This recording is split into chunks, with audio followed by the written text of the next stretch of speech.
Ooh, what up, though? It is another Thursday. This is Knockouts and Three Counts, and man, we got a lot to talk about.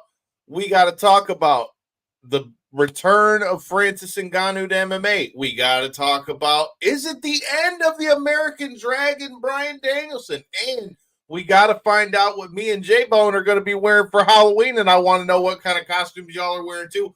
But you know the deal. Before we do that, we got to talk about our sponsors. Shout out to our homies, Potter's Tree Service. If you're in the need for tree trimming, chipping service, walnut logging, lot clearing, we got fall cleanups and all that stuff. They'll cut your grass and all that good stuff too. You don't need a 2x4 from Hacksaw Jim Duggan. Just call Asa Potter. See, you cut that tree down, and you will be doing just fine. With that being said, enjoy the show, ladies and gents.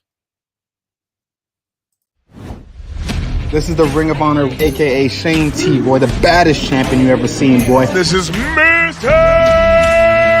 Anderson. This is good old JR Jim Ross, and you are listening. You're listening to Knockouts and Three Counts. We got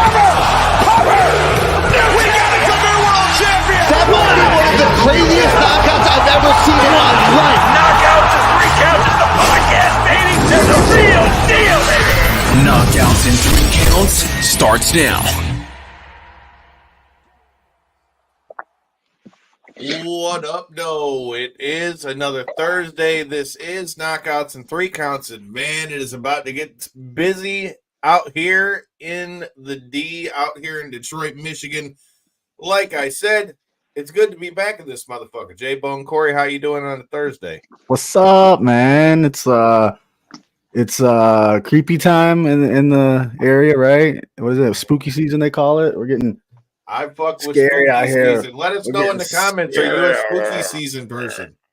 We're getting scary, dude. I'm ready to eat some Halloween candy, drink some Halloween drinks. You know what I mean? What kind of Halloween drinks we talking? Oh, we're talking.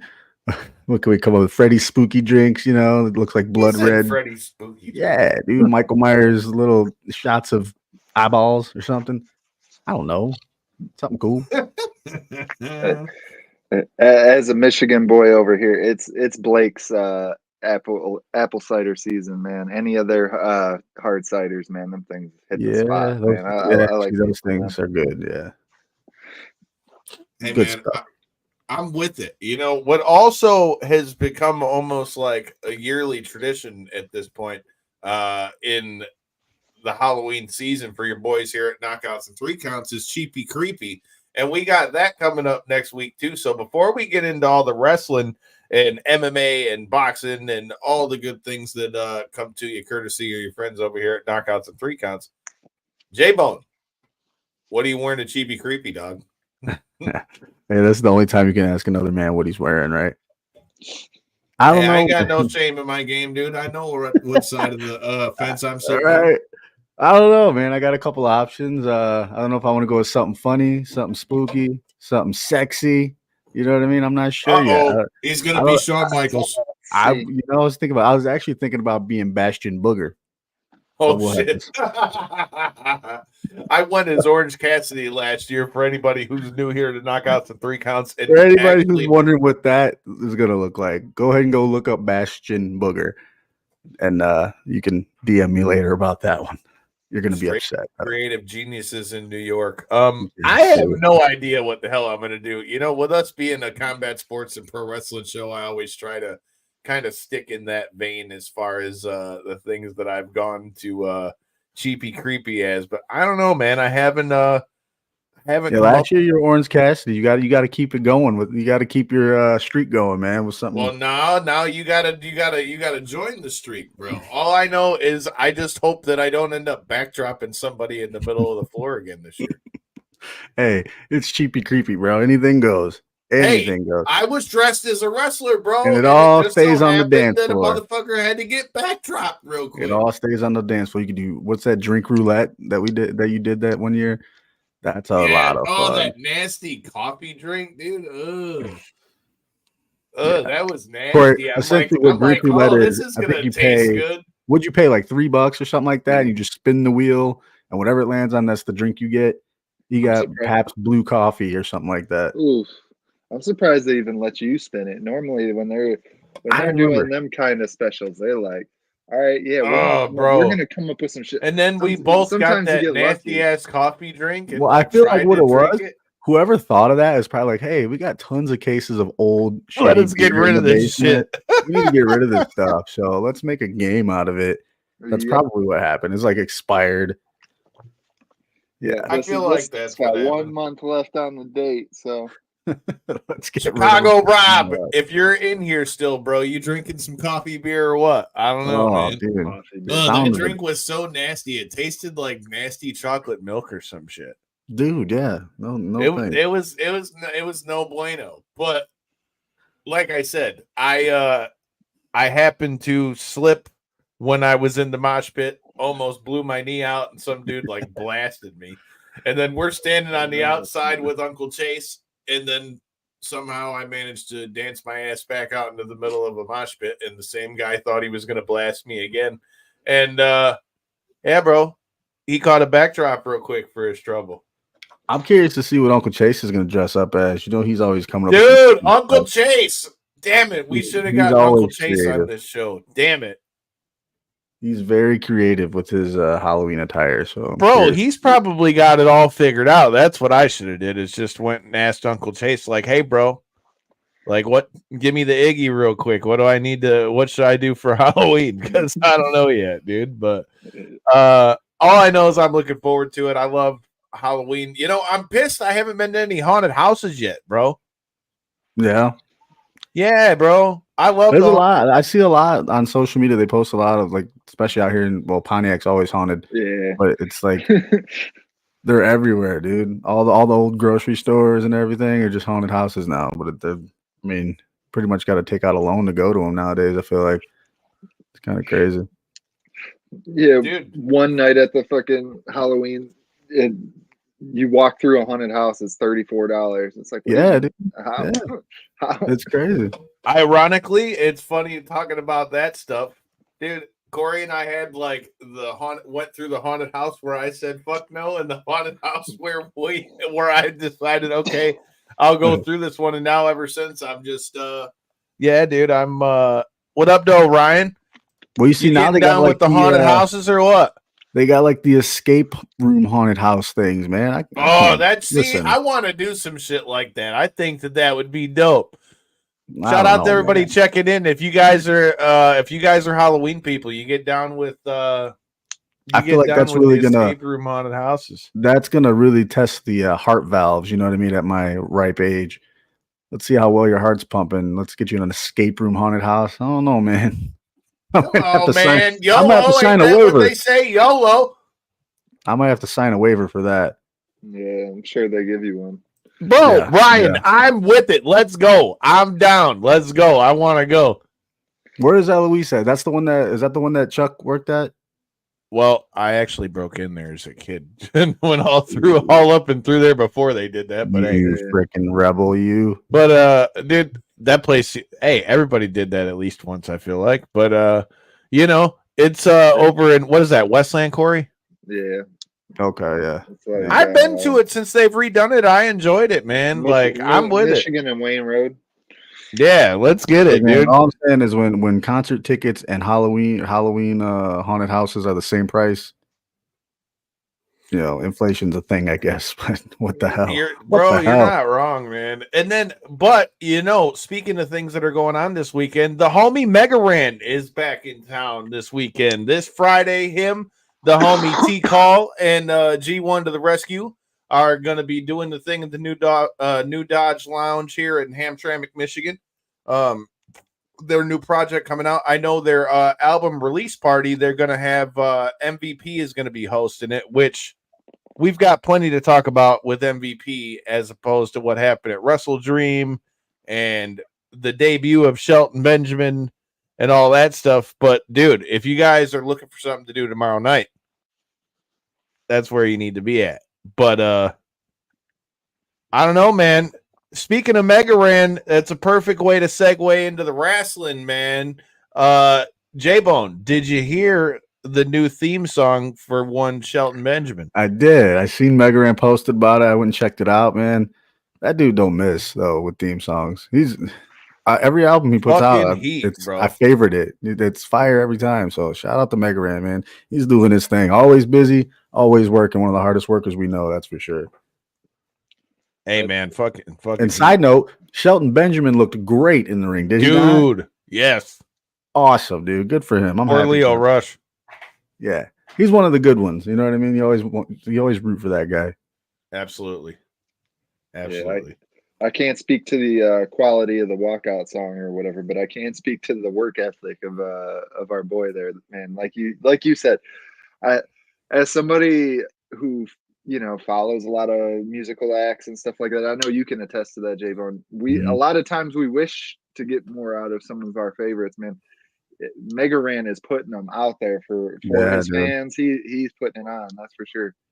Round the clock, 24/7, man. Hell yeah. Make sure you guys come check it out. New Dodge Lounge tomorrow night, man. Look at It's Ryan's gonna comment. What'd you say? Yeah. Ryan's comment. I'm with that. Everybody come out to Joe Henry song. See, I don't know. This thing makes my comments like just He said I think load every slow. wrestler should just have Joe Henry's walkout song, to be honest. Mandate it. That's one way to get it in your head. It ain't been out of my head in what, 6 months. Dude, maybe I should dye my hair blonde and go as Joe Henry. Be Joe Henry, dude. You just walk. I don't know though. That would be a song. hell of a look to go through TNA and go see Ross and be like, "Yeah, what's up, bro?" Yeah. And then I'd have to cut my beard off. Oh, dude, shave it for Creepy Cheapy. Get you a blonde wig and just shave your face. Come on, Bro. It'll be. If I How shave long my will- beard, I look like a baby face for real. There you go. That's what you could be. I'm a baby face. Look at it. It works all the way around. The wrestling people would get it. It'd grow back in what, 2 days? Maybe. You'd be fine. See? We got you covered. We got you covered in the comments, dude. Let's go. I love it. All right. Well, now that we have switched over to the wrestling side of things, man, talk to me about your thoughts on is this the last match for Bryan Danielson? Man, it's hard. As a longtime wrestling fan, you see something like that and the way that went down, and you want to say no. But me and you, we've talked about his health condition and the things he's been going through. Like, he's on borrowed time, I believe, man. Like, it's definitely a thing. But for him to go out that way, I don't think that's the end of it. Like, don't get me wrong, BCC put it on him, Moxley put it on him, and they even bagged him at the end of the match. But I can't see that being just the very end. You can't just close the book on a storied career like that for Bryan Danielson. So I'm hoping at the very least we get like what do you say, maybe like a commissioner role or like a part-time role. I don't know. I'm not sure, but I can't see that being the very end of Bryan Danielson. There's just not going to cross me that way. So I'm not convinced. Hopefully we get him back in another good match, maybe once a year. I don't know. I don't think it's the end though.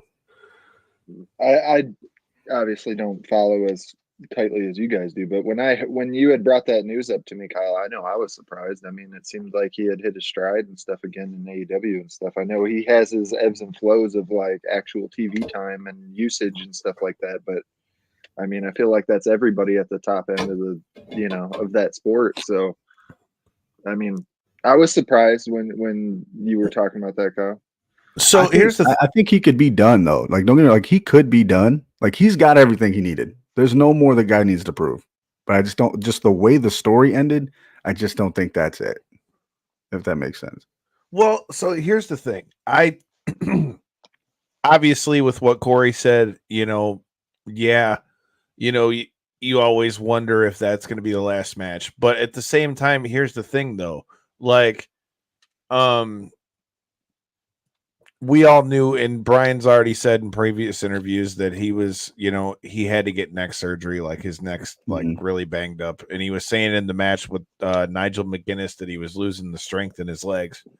So he's going to have to go away for a while. I'm not sure that that's the last time we're going to see him wrestle, but I think he's going to be gone for a while. Now, the way they did him with Wheeler, the way that Wheeler was like the last one to do it, but man, talk about like going out like nasty, bro. Yeah. Son of a bitch. Yeah, it's just not your typical way that a favorite gets put away. You know what I mean? It's like, but hey, I mean, who are we to say that that's, wrestling's changed. Times have changed. Dude, So, they bagged this dude not once but twice, bro. yeah, times have changed. Who's to say it doesn't always have to be sunshine and rainbows on the way out, Things can be different. So, hey, we'll see. But I would imagine, like, let's give him a year off. Maybe he's got to get some stuff done, some surgery, whatever, get his health right again, and maybe, like I said, maybe he shows back up as kind of an authority figure or something, because we always need those in wrestling, right? Maybe a commissioner role or something. I don't know. Maybe one more match. Dude, I mean, match. I feel like he's not going to go out like that with, getting bagged out like bagged up, dude. That's crazy. I don't know. It was nuts. Let us know in the comments what you're thinking on that one. Do you think we've seen the end of Bryan Danielson? Speaking of, AEW and what we've seen over there, we're seeing what looks to be like the formation of the new Hurt Syndicate, what used to be known as the Hurt Business. We've seen MVP over in AEW. He's been doing his thing. Now we've seen Shelton Benjamin, and Shelton Benjamin had his debut again. Like we said, shout out to Megaran on the theme song. J-Bone, I mean, you like me remember the run that we had with Shelton when he was Intercontinental Champ, Shelton when he had the match with Shawn Michaels, Shelton as the gold standard, Shelton as Team Angle with Charlie Haas. What did you think of the Shelton Benjamin that we got to see in AEW last night against Leo Rush? And the irony of the fact that, it's already been said that Bobby Lashley is signed with AEW, and, Leo and Bobby used to be together too. I mean, as far as Shelton, man, he looked great. He looked amazing. I don't know exactly how long's it been since he, I know obviously since WWE and all that, but I don't know exactly the time frame he's been off, but he looked like he hasn't missed a beat, dude. The same old Shelton. He looked dope. He looked amazing. He looks in shape. Everything looks well. He's healthy. But as far as that whole Hurt Syndicate, man, like that is so AEW can't drop the ball on that, because our regular wrestling fans, we're looking at that as a WWE thing that they messed up. We talked about it plenty of times on the show with plenty of guests. That was a big hit in WWE, and they just folded it. You know what I mean? So AEW has a real big chance to pick that ball up and run with it and make something out of it, make a lot of money from it. And I think if they keep the creative control part of that in MVP's hands and Shelton's hands and Swerve's hands and everybody involved, I think that thing's going to be a So huge you think Swerve's going to the Hurt Syndicate? I think he will. At some point, it's going to be like, if you can't beat him, join him type deal, I think. And I think he fit in perfect. Imagine that stable running around, terrorizing AEW. I'm not saying he wouldn't be a good fit, but it's interesting because, again, I think that they want him to be the babyface for them, A, and B, he's got Prince Nana, man. What about Nana, man? You can't stop swerving when we drive. Come on, man. And not what the $1 Million Man used to say, everybody's got a price. So hey, man, it used to be in the intro of this show. Yeah. One for Corey. I think we're gonna see good faction there. That's gonna be a real good faction running around AEW. Please explain, Ryan. I don't know what you're talking when Bobby Lashley gets there, dude. That's gonna be. Oh, Chetty said. Damn, he's gonna dump Nana at some point. That's cold-blooded. Come on, man. That's how you get some heat, though. Come on, man. Swerve don't need no problem doing that. Man. He's gonna get that heat, and that's probably the way he's gonna do it. Appreciate the stars, Ryan. He's got to be convinced. It's coming. Man, I definitely think he could be, but like, here's the thing. we've seen MVP talk to a bunch of people. Like, how many people realistically do you think are going to be in this group? Like, when it actually ends up being who it is, do you think it like? Because right now, I guess technically it's MVP and Shelton Benjamin. When how many people did they have when it was WWE? It was MVP, Bobby Lashley, Shelton Benjamin, Cedric Alexander. Was that it? I believe so. Yeah. Yeah, I believe it was just those four. So do you think they end up at 4 or 5? Like, I mean, there's plenty of space to add some people. You got guys over there that would fit in. So, I mean, why not? Make it a big faction. I'm down with that. Okay, but who else would you want to see in there? I'd like to see Lio Rush in there. Even okay. I don't know. It wouldn't be anytime soon, but maybe somebody like Ricochet. I'd love to see Ricochet be a part of that. Totally see that. I just want to see a different personality from Ricochet. You know, like a grimy, dirty Ricochet. If that makes sense. I could see that. I'd love to see him kind of like just cut the mic and just start talking some shit. And I mean, like you said at the jump too, like the thing with this group is if it's done the way it can be done, I feel like, you know, it could be something really sick.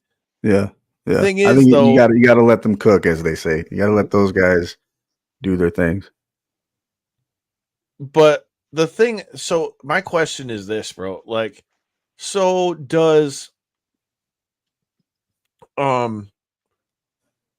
you know, in AEW, they've had a lot of different factions. You know, you've obviously got the BCC. Now we've got what looks to be like it's going to be the new Hurt Syndicate. You've got the Bucks and Okada, and Jack Perry, the Elite. Do you think it's something to where it just kind of becomes like gang warfare, or do you think they're going to have like a set like a set motive? Yeah, time will have to tell on that. It just depends. It depends on who they're going after. You know what I mean? I think it depends on them, because another guy I'd love to see, Hobbs, join that. Him and Bobby Lashley. He would be pretty much the enforcers of that group, the power and muscle of that group. I think that'd be freaking awesome. Good God, they'd fucking destroy everybody. They destroy everybody. Like, right? Good God Almighty! You put Lashley and Hobbs on the same shit. Yeah, but then, like you said before, like once we get to that point, let's say we add Swerve, and then we got Shelton, maybe Leo. It starts to get a little crowded. You know what I mean? So it's just, we got to see what they do. Hopefully, from the creative standpoint, like I said, we got to let the right people do the right things in there, and I think they can get great success out of it. We just got to wait, let it cook. Hey, I think if they let it cook and let it marinate right, we could be enjoying it.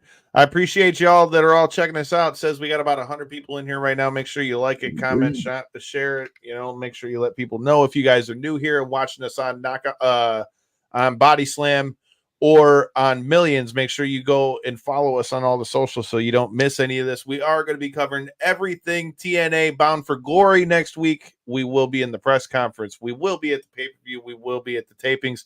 And stay tuned. There may be some special guests rolling through next week as well. J-Bone, man, it's you know, as far as this Thursday night throwdown edition of Knockouts and Three Counts, though, you know, we talk about Daniel Bryan, dude. Talk to me about the BCC. What do you think of what we've seen? What do you think of like this whole new look group? What do you think of the addition of Marina Shafir, which I personally think is dope? Obviously, everybody, I mean, one of our OG hosts, Kyle, used to bust my balls about it all the time because I'm always partial to the MMA chicks that come over. But, you know, that's okay. That's okay. It might be a little biased. That's fine. A little biased. We like what we like. What do you want here? Look, dude, look. Marina Shafir is a badass. But with that being said, what do you think of the new BCC? Do you think they're going to stay calling themselves the BCC? And how do you think that this whole thing is shaping up so far? I mean, I dig the whole I don't know what to call it. I call the way Mox is being, I call it dirty. You know what I mean? I like this type of John Moxley. I like to see edgier these. Mox. Yeah, I like to see these guys push the envelope and push the limits. I mean, we've seen pretty much attempted murder on TV. Well, literally attempted murder twice now. I mean, okay, so we're definitely blurring the lines here. So I'm with it. they bagged him over the head Yeah. until the man passed out. This is another situation where we gotta let this thing kind of cook, right? Because right now it's fresh, it's new. The addition of Marina Shafir is awesome, I think. But like, where do we go? Who do they go for next, right? I don't think the name's gonna stay. I think they're gonna do something different. But as far as like, I think they're gonna be like that NWO type faction, if that makes sense. Like, we don't work for you. You know what I mean? Like, and Moxley said it on TV. You work for me now. This is mine now. So it's kind of like a hostile takeover. I feel like that's where they're gonna go with it. And I like it. So hey, there's some good talent in there. Claudio, 100. So Wheeler Yuta, you just Pac, plenty of ways you can go with it, and it's definitely a badass club. It's a badass group anyway you look at it. Weak point in this group, dude. So I want to see Marina Shafir start running through some of the chicks in the women's division. Yeah, I think we'll get there. Like, I feel like she should just go through and beat the shit out of some people for a few weeks. Like, I want to see her just like toss people everywhere and grab arm bars. What month is Blood and Guts? And didn't that just happen not too long ago? I believe so. Yeah. I'm just trying to get back to that point, but I think it'd be cool to see like those guys in a Blood and Guts match and just total violence. You know what I mean? I feel like that's they're just there. I like that they're just beating the shit out of people, dude. Yeah. Like, they're just beating the shit out of anybody that moves, bro. Total violence. Ooh, I like that comment. Let's go there. Let's jump there. Ryan's comment. When do I think that Austin Bashi will fight again? I would say, I mean, I thought I've heard him say in other interviews that he wanted to get back in there by the end of the year. If not, I would imagine sometime early next year. Definitely want to try to get Austin back on the show and talk about, his Contender Series fight and, him making his foray into the UFC. I mean, we've had the pleasure of being able to call a lot of his pro fights over in the, in the regional scene on his way up, probably his last 5 or 6. So, like I said, idea for a potential opponent for him. I mean, I'll tell you this much. You figure Austin's 14-0 as a pro. Yeah. Like, I'll tell you this much. I think he goes up there and I think he can immediately fight some of the upper echelon of that weight class. I'll tell you that right now. Yeah. I don't think it's going to be something to where he's going to have to be like this big, slow climb. See, I feel like he won't have to, but I feel like watching the way he's made his career play out to this point, I think, and me myself at least, watching all these MMA shows and stuff like that, I've heard so many of the guys talk about it. You can either try your best and get lucky and immediately work your way to the top. I mean, not get lucky, I guess his skills speak for it, but you can either, if you want this to be your career and something that you're going to make your livelihood out of. He was basically, I think it was Shab talking about it, or it might have been Josh Thompson or one of them. And they were saying it's all about the slow burn, man. Like, look at like the Sugar O'Malley, Sean O'Malley. What's that sound like, J-Bone? It's way. We're talking to pro wrestling. It's just way more important to have your career. If this is something that you want to actually make your livelihood out of, it's way more important to just get those couple fights. Don't worry about trying to be the most active at 23, 24. Like, get a couple fights, continue to train, and then really hit the ball running once you get that hot streak going in the UFC. That second contract time is, when things right.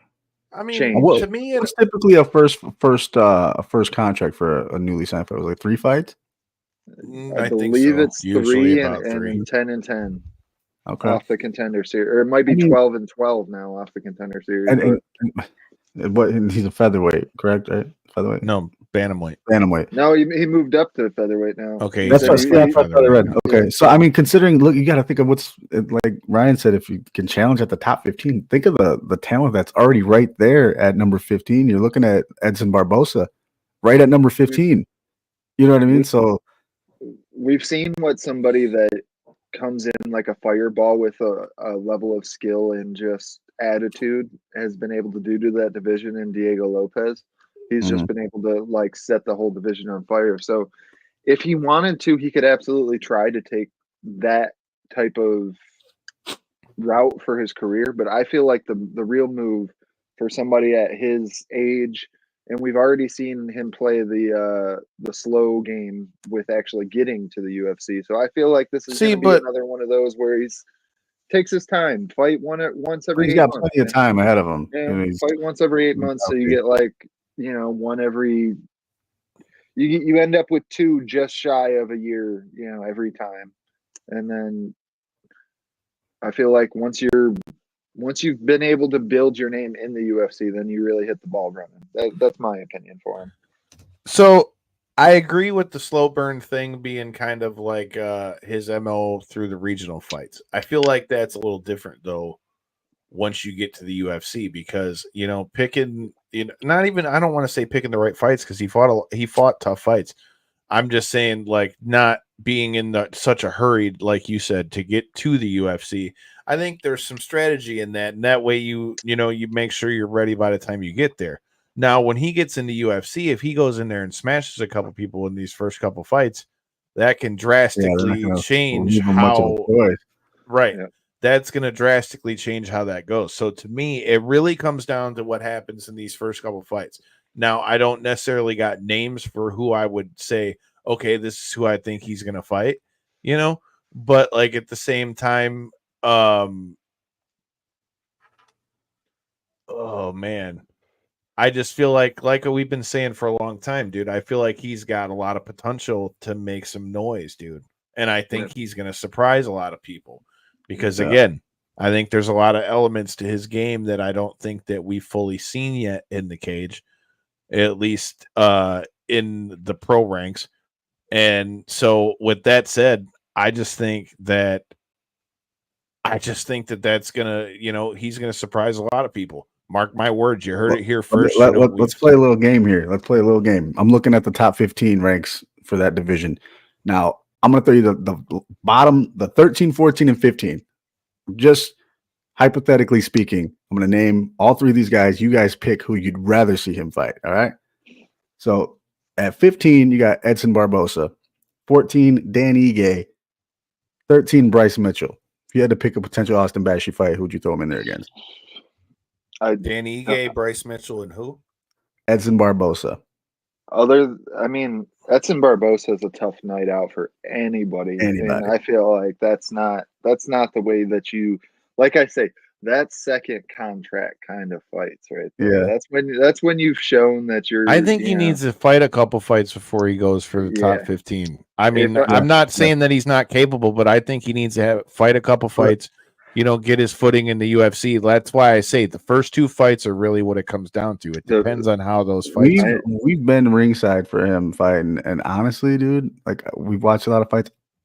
Out of those 3, I don't think Bryce Mitchell could handle his pressure. I really don't.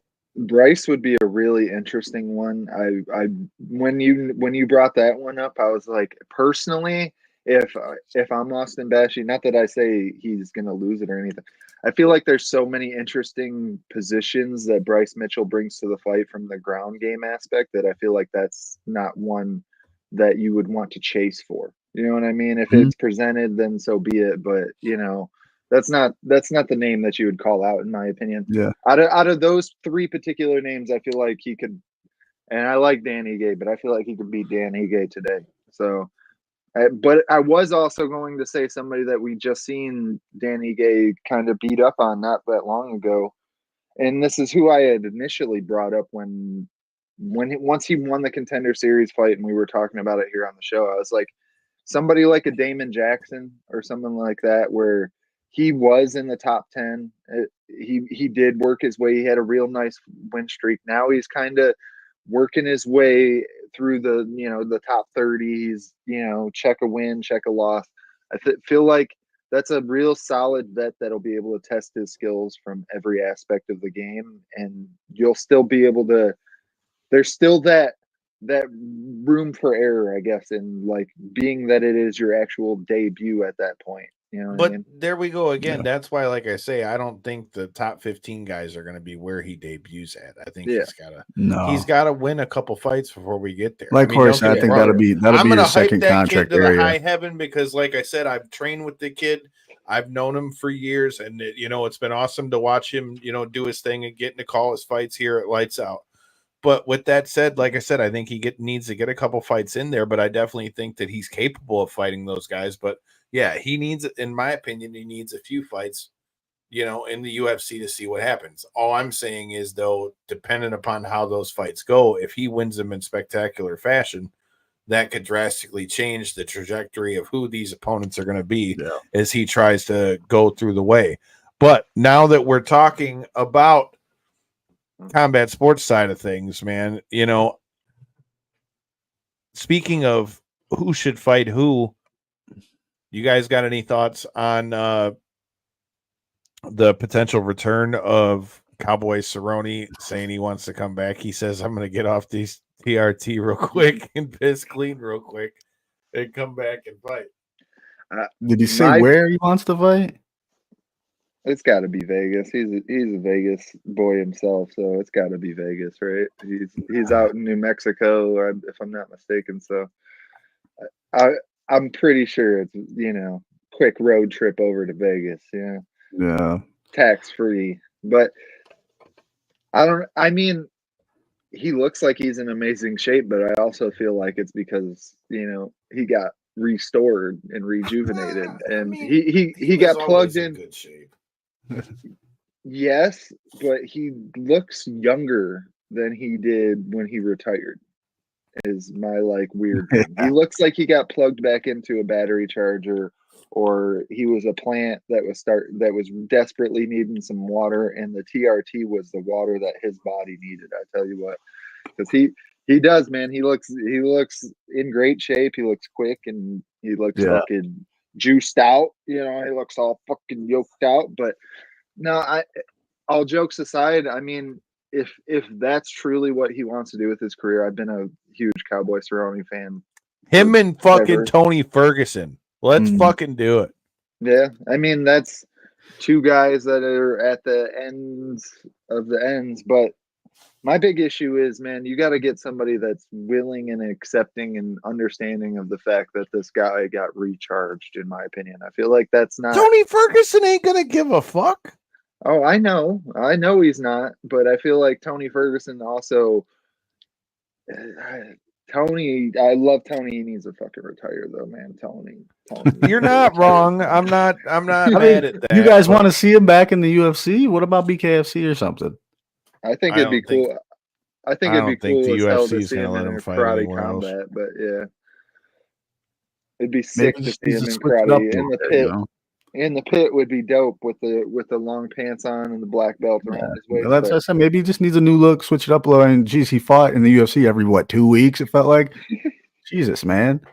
Well, he's taken now, if I'm not mistaken, it's 3 or 4 years off. Yeah, so, it's a significant amount of time, enough to rejuvenate your body and stuff. But you also don't get younger. Steroids or TRT or whatever peptides you want to fill your fill them cheeks up with, man. It don't make you any younger. Fill them cheeks up with. I don't know how these guys do it, man. I have a tough time taking aspirin. But I don't know, man. I've always been a big Cowboy guy back from the Tap Out days. I've always enjoyed the way that he fights. I definitely would be down to see him fight again. But if it were, he said he wants to fight 2 more fights. If it were going to be fights like that, I really would only like to see it if it were fights like that against maybe like a Tony or like the BMF style type fights where it's just him and another gunslinger guy. But even at that, I think him versus Tony, or him versus another vet or whatever. Like I'm not mad at that, dude. And I mean, if Conor McGregor can come back into the pool after being juiced to the fucking gills for Roadhouse and when he broke his foot, I mean, then we can't say shit about. I don't know if that guy could fit I'm anymore. just saying, dude. I mean, did you not see that guy? Like the pictures of that guy in the movie, dude, just like, dude. Like, no, dude. Like, if Conor McGregor's allowed back in the pool after that, then you know what, dude? Fuck it. Yeah, I agree with you, though, Kyle. I feel like he just needs a legacy fight. Like, Tony Ferguson would be cool. And Nate Diaz would be cool. Just something that almost don't matter, and it's strictly for the fans. That's why I'm saying that let it just be a fun fight. It doesn't need to be anything to do with the rankings, dude. Like, let it just be a fun fight. I'm down with that. But I know I seen Wonder Boy called him out too before. I'm cool with that. They'd get in there and throw down. I like that fight. Hell yeah, do that. Shit, bring Anthony Pettis back and let him fight him again. Yeah, there you go. That'd be a good one, honestly. That'd be a good matchup. Yeah, I'd like to see that one. That's what I'm saying. I want to see some fun fights for Cowboy. I don't think Cowboy knows he's not going back for a title or nothing. I just want to see a couple of fun fights. Let the guy ride off into the sunset. Like I said, I'm a Cowboy guy. I am definitely okay with seeing my man go out in a blaze of glory. But on speaking of that stuff, and talking about Cowboy Cerrone coming back and the rankings and all that stuff, dude. I don't know how they changed this to do like with the rankings, but we heard Dana complaining about the rankings because Khalil Roundtree stayed at number 8 after the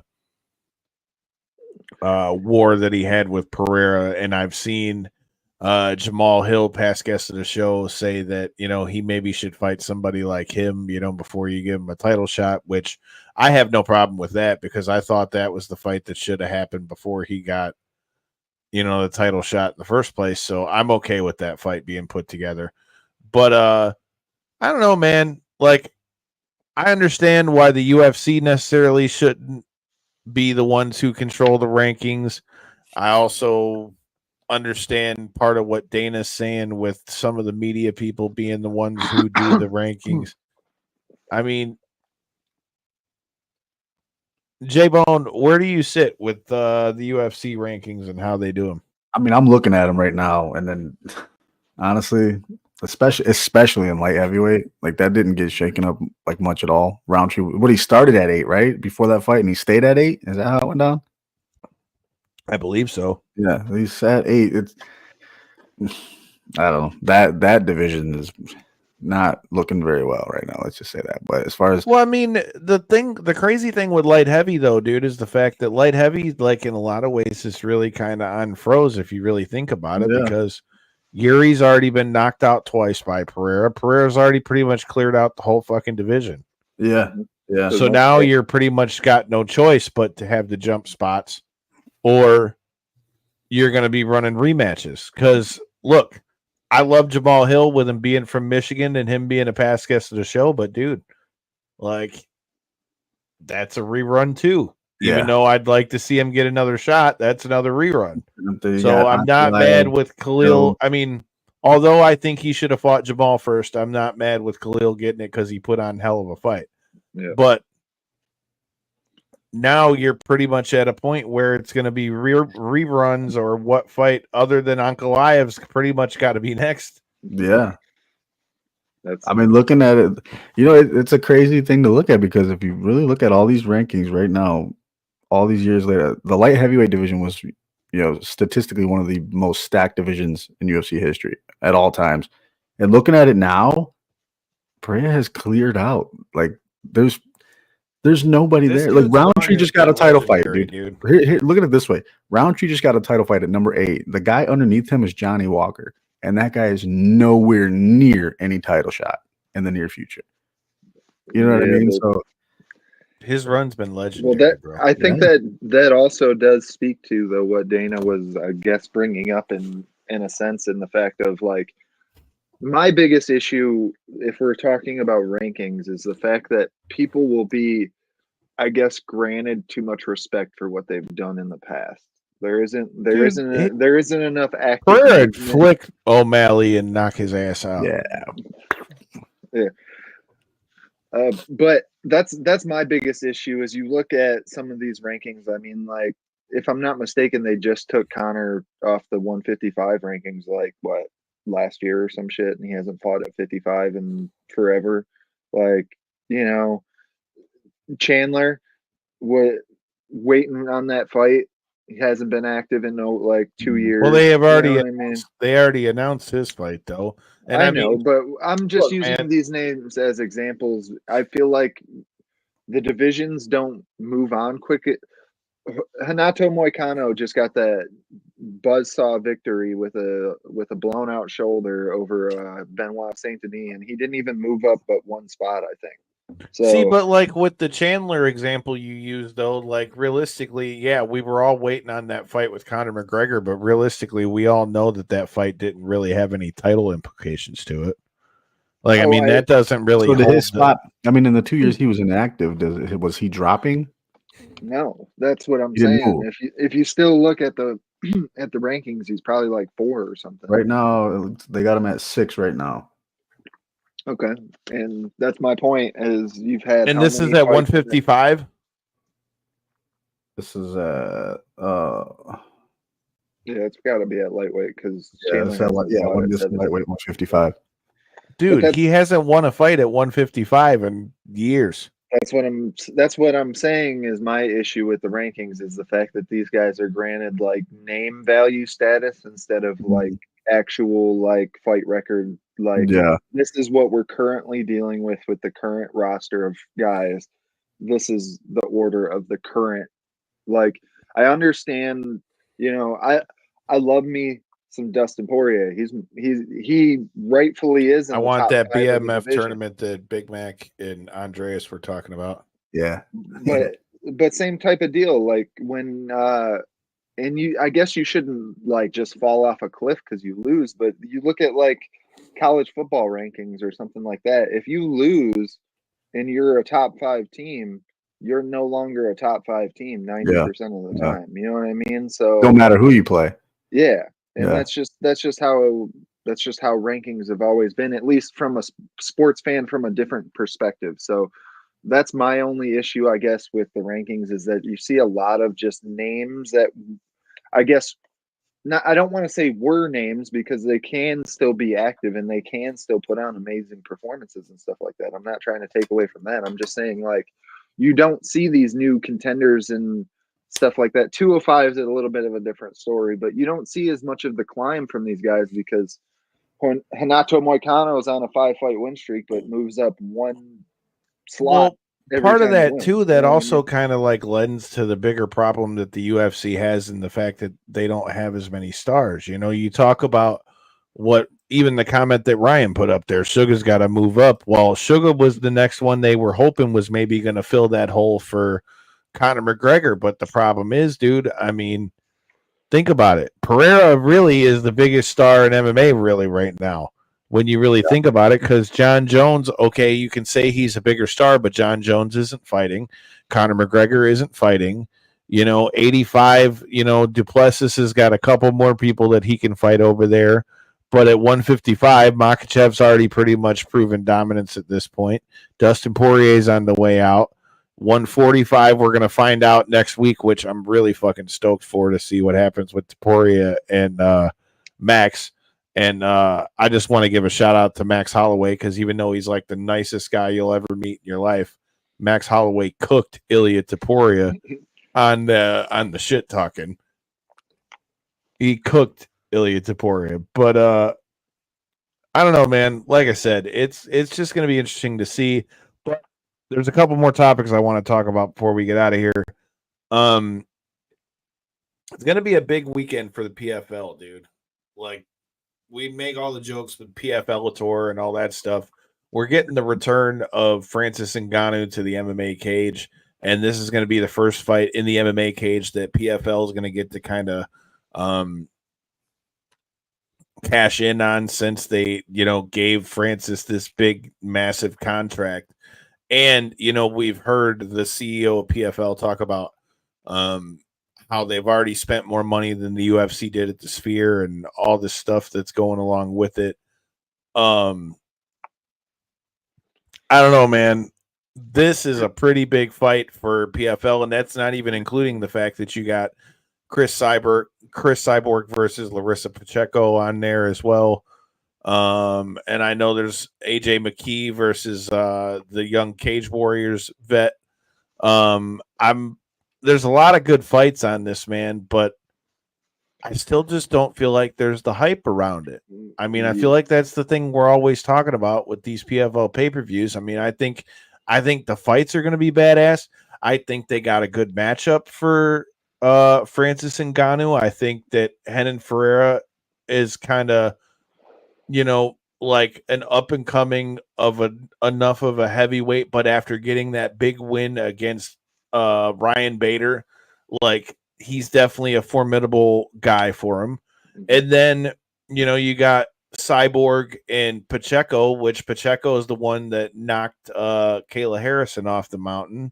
And then you got, and like PFL was catching a lot of smoke for kind of like trying to cash in off of Kayla being with PFL when she was fighting with the UFC the other weekend. But I don't know, man. I feel like it's a great card on paper, and I think the fights are going to be great, but I just don't know how I see this going. J-Bone, what do you got on this one, dude?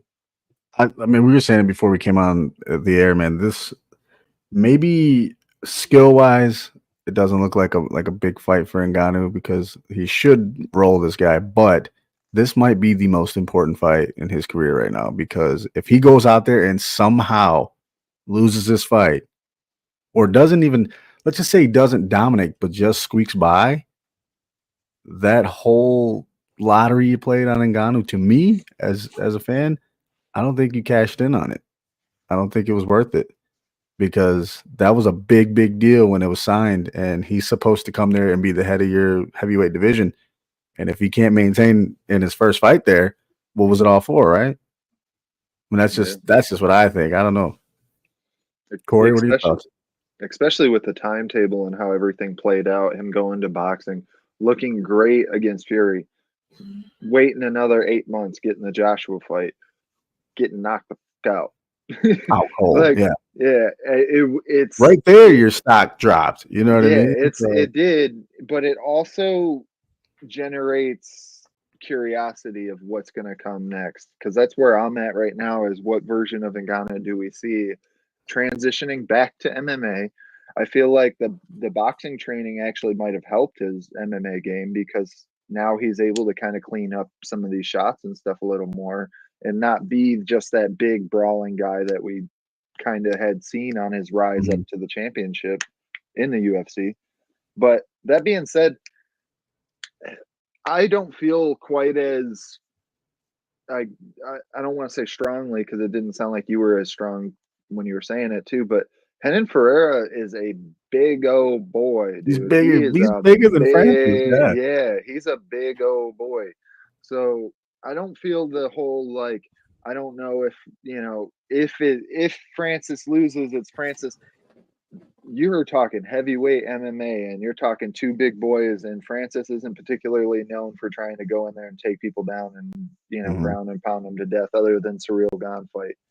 Could we see that from him? I absolutely think so. I absolutely think that's the performance that we see. I don't think that would actually be the dumbest idea for him, no, to be honest. No, not even a little bit. Not at all. I think that's the best move is you keep him busy for 2 minutes on the feet, if that, and then get him thinking that you're striking and then just wrap the legs up and there's your fight. But that being said, I agree with you wholeheartedly. This is the biggest fight now. It's not altogether the biggest fight in his career, but now at this given stage, this is huge. If you don't come in here, to your point, get a solid victory and stuff like that, I felt like it was up in the air if we ever were going to see him fight for PFL. Now here we are, 2.5, 3 years since he signed the contract initially, making his debut. And yeah, it's this big card. It's got Cyborg on it. It's got Johnny Eblin, who I'm a big fan of as well. It's got 3 title bouts, but it's just not getting the media attention and stuff like that. I don't see like a lot of the, the casuals and stuff talking about it, other than the fact of, is Ngannou going to lose? Is he going to get knocked out? I feel like this is a tough fight for him because of the size, this discretion when he's used to being the bigger guy in there. Mm. I feel like it's not necessarily tough in the sense that he should be the underdog, but you got to play that game smart with somebody that size in there.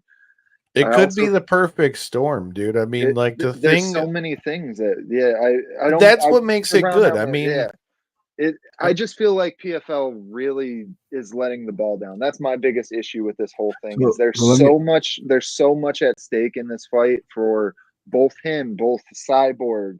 I mean, like both of them returning after a layoff, going to boxing, doing their thing, and now coming back to MMA.